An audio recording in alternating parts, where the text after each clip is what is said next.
We're here to continue discussion and hopefully make a decision on the Bear Creek Flats lot minor subdivision. And so at this point, would planning zoning, would you like to make a recap? It's been 3 weeks or so. Could you recap things for us a little bit on what decision is before us here for the public that's watching this? So this is a proposal for a minor subdivision for the creation of 9 lots there in the natural resource zone up Bear Creek. It's about not quite 3 miles up Bear Creek Road there. So they are proposing that by Jason Chair Thompson. The lot sizes are going to be varying from 3 to 5 acres. One's going to be 9.5 acres. Then there may or may not be septic available. So before you is if you guys want to approve these lots as presented, or if you guys want to make any conditions or deny. But if you deny, we need to know why. We need to know conditions for the approval. You should so choose to move that way. Okay. Questions from the board or thoughts? Well, one of the thoughts I had, one of the conditions I believe is the road width. And I think before anything is built on any of those lots, I think the road width needs to be investigated and changed. I think that should be a condition on building anything. So if somebody were to construct a residence. They would have to, I believe they should look at widening the road as a residence. On recreation, I wouldn't, I don't believe that would be an issue. But we're still going to have the same amount of traffic either way. Well, on recreation, I would believe that if it was recreation, you would just have, your normal traffic during the summer. You wouldn't have it during the winter. And then also there wouldn't be you wouldn't have the fire trucks having to go up there to protect a home or anything like that. So it wouldn't be, my concern is basically accessibility for the fire truck. I know they said they can have it, but being that the road is narrow, I think there's a big problem. So a challenge with that is, and I did discuss this with Public Works, is they said that we have hit the max of our right-of-way and that there is no ability to widen the road in several places that are pinch points. We've hit a max. That's my understanding as well. Good. So I like your idea. It's just they said that they didn't see any way to widen the road in several places because we've utilized our full right-of-way. Okay. So that poses a problem. That poses a problem. So good idea, but I'm not sure how we'd implement that. I'm concerned that we are hitting past the max use of on that road because of the width restrictions. At the same time, I understand that whatever we do, we need to be consistent. I'm just concerned that at some point you could put too much traffic on that road, and this may be that tipping point.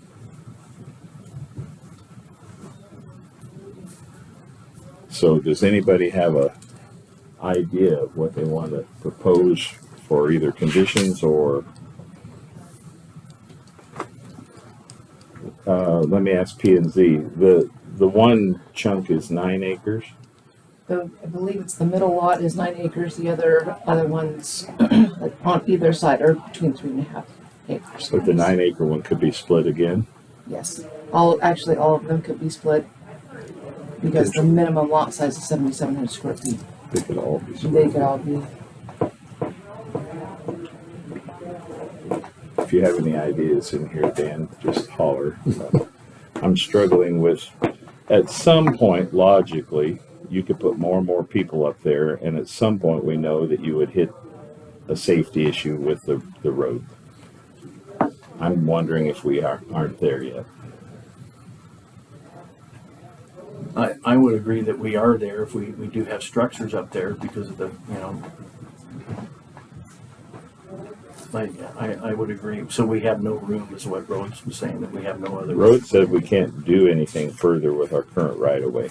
So, that, you'd be purchasing or condemning. Mm-hmm. I'm just, if we do deny, we have to be legal about it and That valid would be- reason. And that would I'm be having a very hard time important. finding that. I'm struggling with the proposed uses detrimental to safety. Where the impact on the area that we allowing more and more subdivision. But I mean, I may not be within my bounds here, so I'm usually relying on you guys to help me with that. So.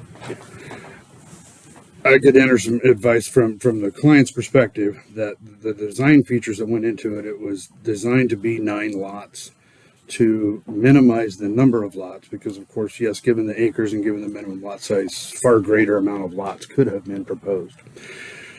The 9 lots fits within the minor subdivision process. It also fits within the lesser road standard that comes with a minor subdivision application because of the nature of the road here.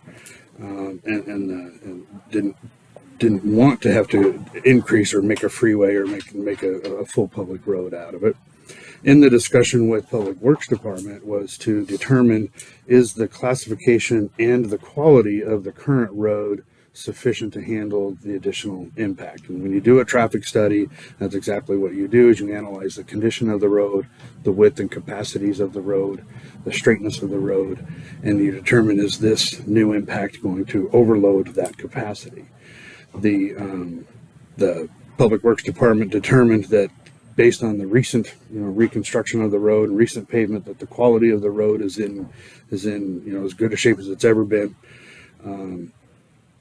Certainly widening it and rounding corners and straightening corners could facilitate some improvement. But the logic of that is also that only tends to speed traffic up. And so you're trading one safety risk for a different safety risk. I would make the argument as a client, it would be better to go slow and go slow around the corners, not go fast down a straight road. So if there was room to make improvements, I think Public Works may have said, sure, we want you to add some shoulders and we want you to widen some areas. But given the right of way, they didn't have that ability.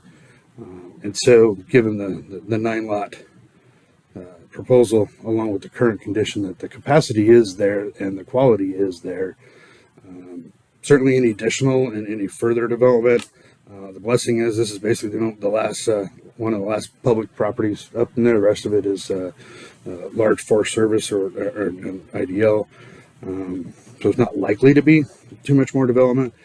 Certainly these the accesses onto the Forest Service road was held to a minimum of the 4 entrances. And basically that was granted by Forest Service because 3 of those entrances are essentially already there. And they're a natural progression straight off the road, straight onto the property. There's not a large amount of building or construction as far as wear and tear on the road. But they originally intended to only give 1 entrance onto the road to minimize that impact. And eventually was accepting of the proposal for 4 entrances. But that was pretty much a max. And so I don't foresee a strong ability to come back in there and further divide, because I think Forest Service in particular will put a restriction on that as far as any new entrances, along with that added capacity. And I think that would then analysis would have to be made to determine if any new proposals would put that road over capacity. So when Public Works decided to, they went and asked if a traffic study was warranted, given the capacity, and they determined that it was not. Yeah, I spent quite a bit of time talking with Public Works about that. They didn't do a traffic study primarily because the speed limit's already 20. Correct. One of the problems that I see is the width of the road, and if we have a fire truck and meeting oncoming traffic, that, that's the problem I see. So, I mean, maybe, a traffic study, I don't know how we go forward from here with a narrow road like that. If, I'm talking about if building is allowed.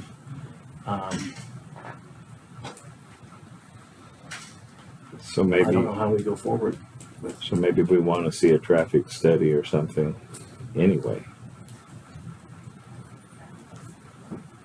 I think we're to that hard part where we're deciding that some parts of the county have grown about as far as they can safely grow without a change in infrastructure. But I'm not an expert in that, so maybe we need a traffic study. Or I'm also wondering, do we have the ability, P&Z, to, I'll ask you, but Dan may have to fit in here, do we have the ability to make conditions that this land not be further subdivided? Or is that something? Certainly, you could put deed restrictions on there, how they would be regulated. I'm not sure how we would, regulate that, but you could actually add a deed restriction on the plat stating that there could be no further subdivision on the lots. Is that something your client has contemplated? We can certainly present it to them. I don't readily know that he's in opposition to that, but he doesn't have any current plans for further subdivision, but whoever the future buyers were, that certainly could be a condition. As Trish said, it's very difficult to, they're like CC&Rs. It's very difficult. Well, they're a little bit different in that the county doesn't regulate CC&Rs. That's a purely civil contractual agreement.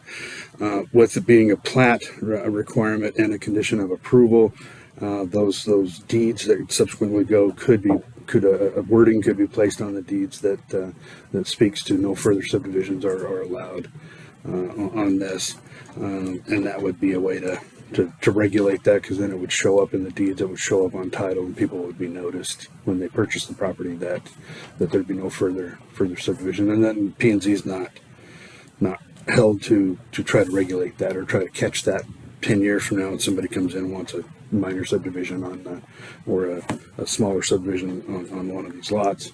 They wouldn't readily know that, but that would show up in deed, and that would show up in title, and that's when that process would catch that part. So it could be done. I could certainly propose that. You can draft it as a condition of approval, and then if he's not amenable to that, we could appeal that decision. But if he is, then we go for it and we're done. But So the pros and cons of that is it recognizes the problem and it stops it, but it doesn't stop it before this. I mean, that's the con. No, the lowest point of the road is, if I recall, is 14 feet, right? Was that the lowest, or was it it averages it. I think it varies. I don't know the narrowest part. the narrowest part? That's what bothered me, is there was a narrow part of the road that.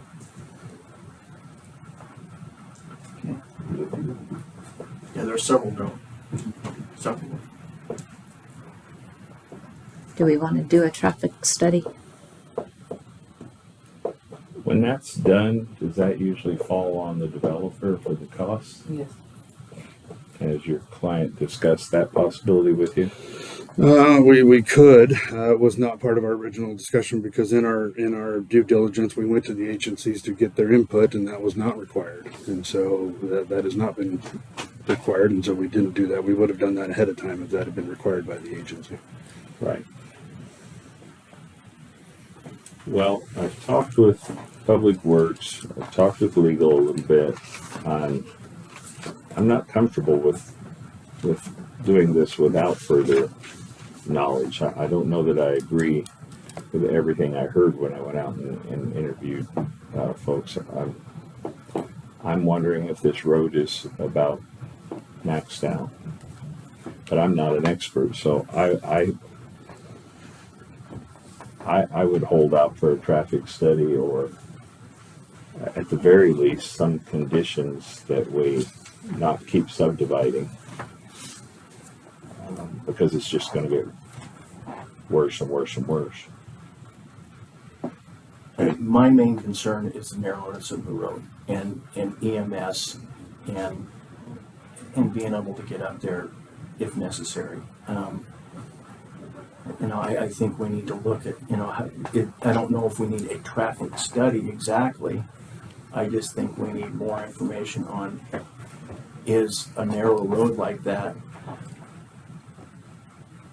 a hindrance to emergency services, and what liability does the county have, if any at all, if we do okay something like this? And that just concerns me, that how narrow the road. They're saying that they have to stop their cars to let somebody go by, even with a camp trailer. So if you have, and we just passed an ordinance where it was for driveways, a driveway ordinance, that we had to be able to have the ambulance or EMS service turn around. So that's what concerns me is, we've got to look at that.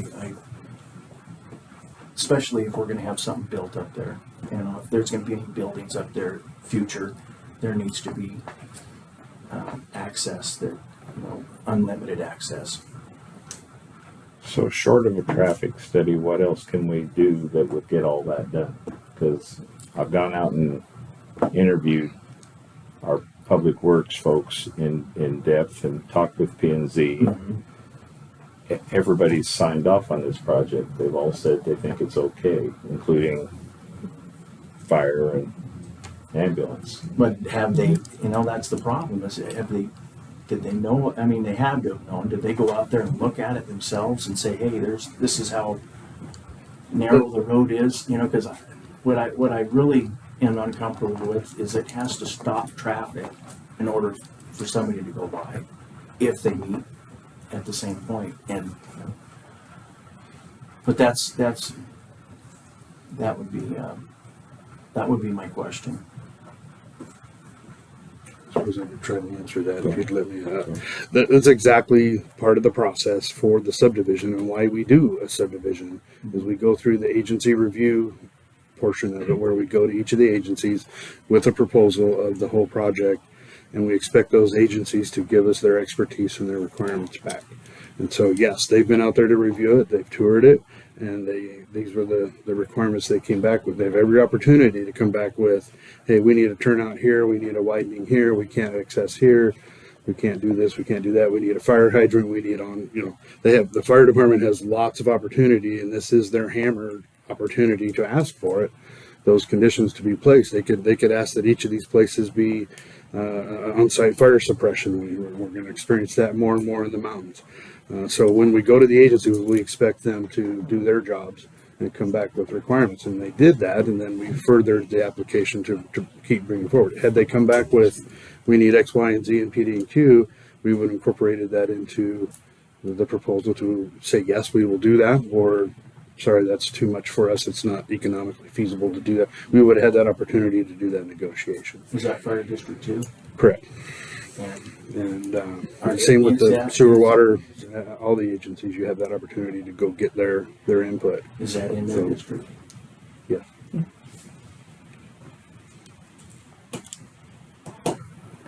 So, having reviewed all of that, it comes to us to say what we think. I don't think we should just be a rubber stamp. I think we're entitled to have our own research and opinions. In my opinion, the road is suspiciously narrow.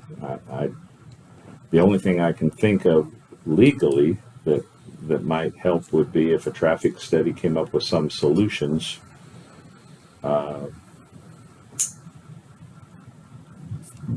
Because none of us are qualified to go out and do a traffic study ourselves. It's got to be done. I think what I'm saying is I'd like the fire department and the road department and everybody to take a second serious look at what this does if we add another 20 or 30 vehicles to the road. What are your thoughts? I'm fine with that, and it doesn't have to do it another look. I just want to stay within the legal and don't deny something that's we don't have grounds to. But I understand the big concerns up there. I definitely would like to see restrictions if it was approved on no more subdividing. So Dan, going back to putting you in both hats again, as much as I can, you and Trish, if we wanted a traffic study done at this point, irregardless of what has been thought of up until now, would that mean rather than deny or approve, we're simply continue and wait for this, and this discuss, which I guess would be back to whether your client's willing to pay for a traffic study. Talking out both sides of my mouth at this point. Yes, that would be what would be preferred. A denial sets it into another category of coming back and trying to undo the denial. Continuing it for further information and better information to determine whether or not there are additional conditions would be the reasonable thing to do, and then try to determine that.